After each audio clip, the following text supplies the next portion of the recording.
Top 5 Mob Hitmen. We've all heard of the legendary turf wars between Italian-American mafias. Violence, murder, betrayal. But who are the major players? How did they kill their targets? We run through 5 of the most savage hitmen used by the mob that perhaps you didn't know about. Number 1. Machine Gun Jack McGurn. Machine Gun Jack McGurn, whose real name was Vincenzo Antonio Ghibaldi, was a prominent figure associated with the Chicago Outfit, the organized crime syndicate led by Al Capone during the Prohibition era in the United States. He was unafraid to go after even the highest-ranking gangsters, and his willingness to take on risky assignments only added to his reputation. Born on July 2, 1902 in Sicily, Italy, McGurn immigrated to the United States with his family at a young age. He became associated with criminal elements in Chicago and eventually joined the ranks of the Chicago Outfit. McGurn earned his nickname Machine Gun due to his expertise with firearms and his involvement in several high-profile murders. He is best known for his alleged involvement in organizing the St. Valentine's Day Massacre, a brutal event that took place on February 14, 1929.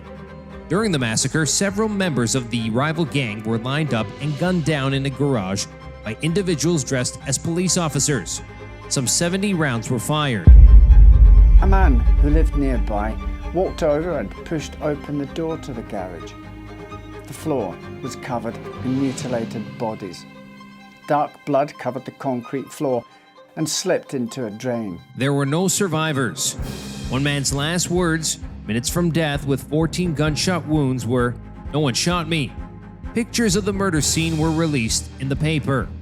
Even in black and white, the images conveyed how deeply the city had spiraled into evil. While McGurn and Al Capone were heavily suspected of orchestrating the massacre, they were never officially charged or convicted in connection with the event.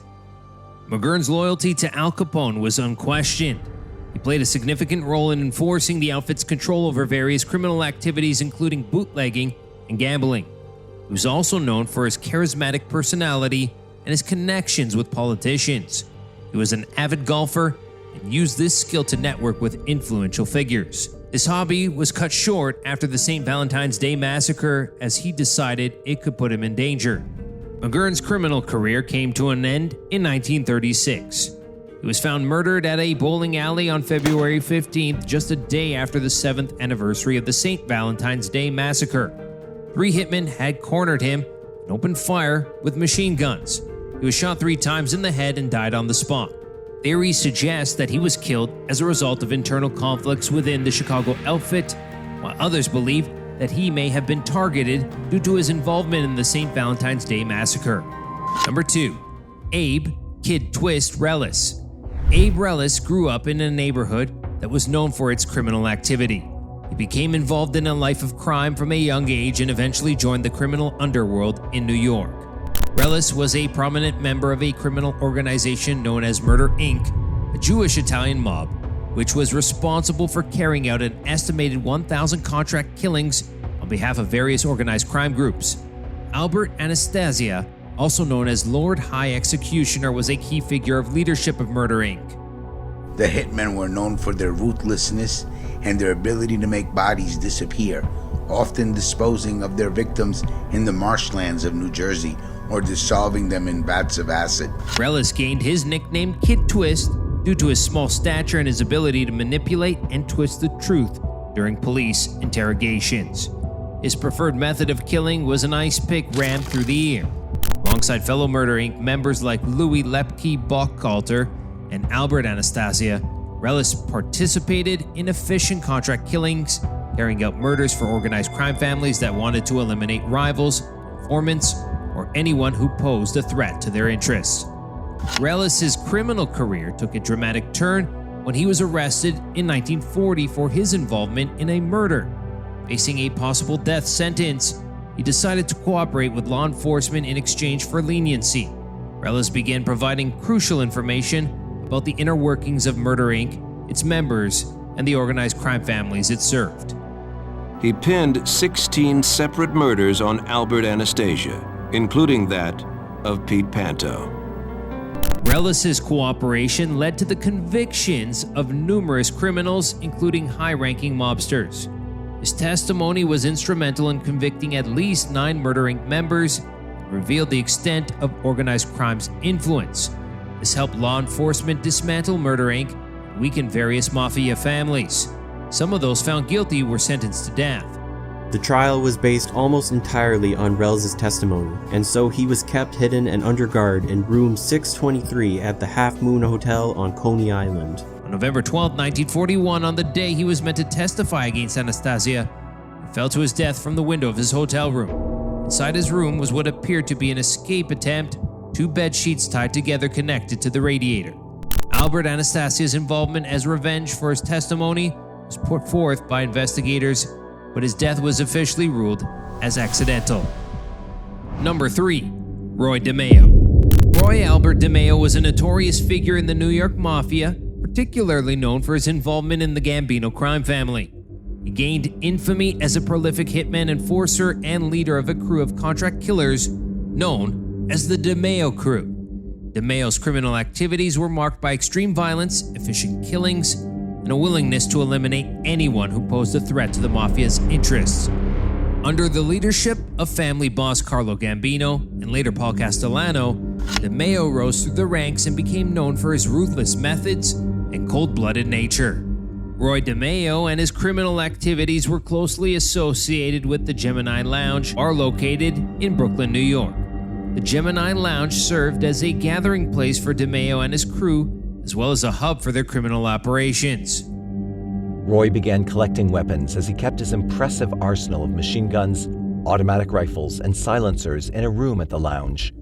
The crew was responsible for carrying out numerous murders. Their methods were so brutal and effective that they gained a reputation for being a group of highly capable hitmen. Their favored method of execution, called the Gemini method, would involve inviting the target into the Gemini Lounge. They'd then be shot, wrapped in a towel to stop the blood flow, beheaded, and hacked to pieces. The various parts were then packed in garbage bags and tossed into a dump. He told his crew it was just like taking apart a deer. According to an associate of the 5 men involved in the disassembly line, killing made them feel like God. DeMayo's criminal activities attracted the attention of law enforcement, and he was indicted on various charges. However, before he could be brought to trial, he was linked to suspicions that he had become a liability or potential threat to other members of the Mafia. The major issue, however, was that no one was actually willing to kill DeMayo. They were too afraid of his crew, so the job was eventually handed to someone in the crew itself. DeMayo knew his days were numbered.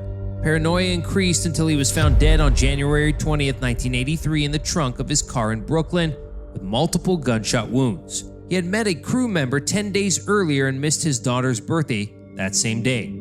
The circumstances of his death remain unsolved, but it is widely believed that he was murdered due to internal conflicts within the Mafia. Number 4. Joe The Animal Barboza. Joe The Animal Barboza was a notorious figure in the world of organized crime, particularly in the Boston area. He gained infamy as a hitman and enforcer for the New England Mafia during the 1960s. Barboza entered a life of crime at a young age and eventually became associated with the Patriarca crime family, a major mafia organization. I tell every person, don't take this money if you can't pay it every week. I prefer you not take this money because it can lead you into trouble. Barboza's reputation was built on his willingness to commit violence and murder for the Mafia. He became known for his brutal and merciless methods, which earned him the nickname The Animal. He was involved in various criminal activities, including extortion, loan sharking, and contract killings. I stabbed him in the face, I stabbed him in the legs, I stabbed him in the arms, I stabbed him in the chest. However, Barboza's criminal career took a dramatic turn when he was arrested in 1966 for a murder he committed. Faced with the prospect of a lengthy prison sentence, he made a controversial decision.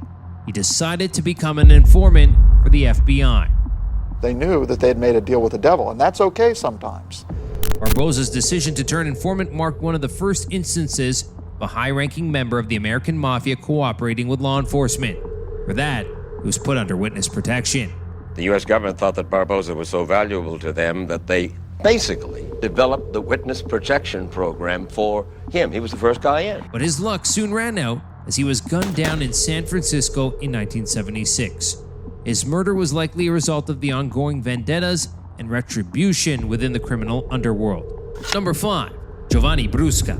Giovanni Brusca, also known as the Swine or Los Canacristiani, People Slayer, came from a long line of Italian members of the Corleonese clan of the Sicilian Mafia. After his father's arrest, he became the head of the San Giuseppe Giotto district and was known for his ruthless and violent nature. He liked to make his victims suffer. Sometimes he would shatter their bones with a hammer till they died. Other times he would use pliers to pluck out their ears, nails, and fingers till they bled to death. He would then dismember the bodies and dissolve them in acid. He is most infamous for his involvement in the 1992 bombing that killed anti-mafia judge Giovanni Falcone, his wife Francesca Morvillo, and 3 members of their escort on the highway between the airport and Palermo. After this, he became the Mafia's #1 hitman. One of the most shocking aspects of Brusca's criminal history is his role in the murder of a young boy named Giuseppe Di Matteo in 1996. Giuseppe was the son of a Mafia member turned government collaborator. Brusca ordered the boy's kidnapping, held him captive, and tortured him for more than 2 years. Eventually, he ordered Giuseppe's murder and the disposal of the body in acid. This heinous act shocked even hardened Mafia members and led to Brusca's eventual arrest. When he was brought into the Palermo police station, all the officers rejoiced loudly and hugged each other. Brusca was captured by Italian police in 1996 and sentenced to 30 years in prison.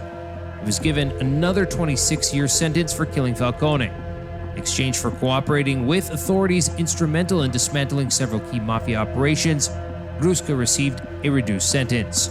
However, in 2021, not 45 days from the end of his sentence, he was released on a 4-year parole, much to the public outrage and criticism. The leader of the center-left Democratic Party, Enrico Letta, talking about Brusca's release, said, "It is a punch in the stomach that leaves you breathless." Thanks for joining us for this episode of Crime 101. Be sure to subscribe to see more like this.